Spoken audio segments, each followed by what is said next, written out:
Hey, this is David Miller with the Miller Realty Group live with you to help you get real estate smart.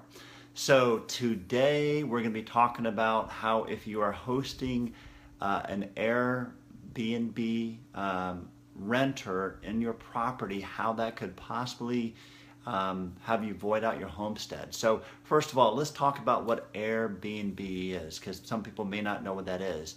Airbnb is really a website where you can go to, and let's say you're wanting to go on vacation to, hold on, my little sign come up here. You want to go on vacation to, let's say, California, maybe San Francisco, where you can go on this site and you can find people that will rent out either their entire house or maybe a couple rooms in their house. And you go there, and the B&B stands for bed and breakfast. So it's supposed to include the cost of you staying there as well as the cost of the breakfast. So it's a great way of traveling and staying in a house rather than a hotel.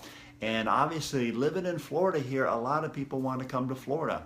So a lot of people have started to use this service to rent out space in their house.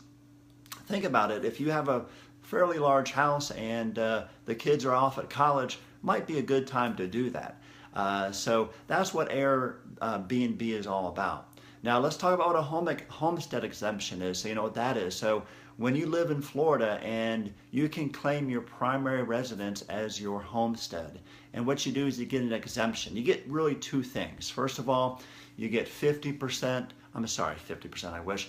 You get a credit of $50,000 off of your assessed value, which means that your property taxes are going to be lower than they would be if you did not have the exception. And really the biggest thing, especially in a market that's appreciating like it is right now, that value cannot go up more than 3% per year.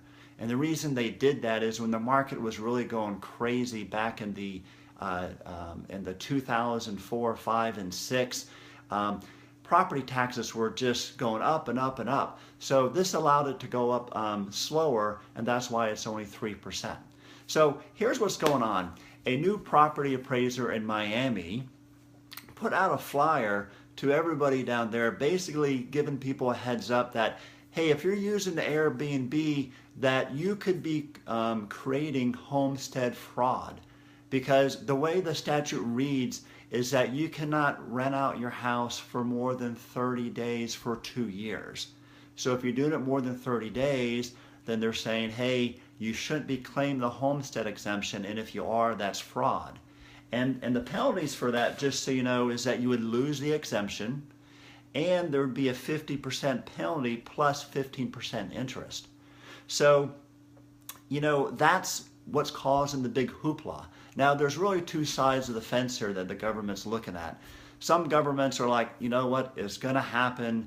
We're going to be fine with it, but we need to put a way to make money. Obviously, it's always about the money. So what they're doing is they're saying, well, you can do it. However, they're going to have to pay the tax, the lodging tax, like they would as if they went to a hotel room, and that way they can still get the revenue. And then there's another side of the fence which is saying, you know what, I don't want to allow that in our area because it could be too much of a disruption for their neighbors and cause problems and stuff. So there's really two sides of the fence. So what I want to do is just to make sure you're aware of it. And I'll be curious to know if you want to respond to this here on our Facebook on if you've used Airbnb before. I was actually speaking to one of our past clients last week, and they use it all the time, and they say it's great. I mean, personally, I would be a little scared at first to do it, but she said, or he said at first, you know, they were, but it works fine. All their guests have been great, and it's a great way to get additional income that they can use to probably pay off their mortgage. But I'd be curious to see what your thoughts are.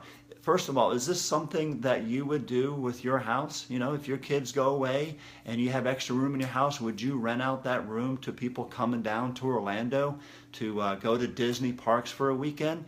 And then number two, would you want your neighbors to be able to do that? So share your thoughts. I'd be interested to see what you had and what you think. And once again, thanks for your time. We do have more video blogs on the link I have right here, so take a look. And we want to make sure that we educate you as much as possible so you can be real estate smart. Hope you guys are having a great day. Thanks.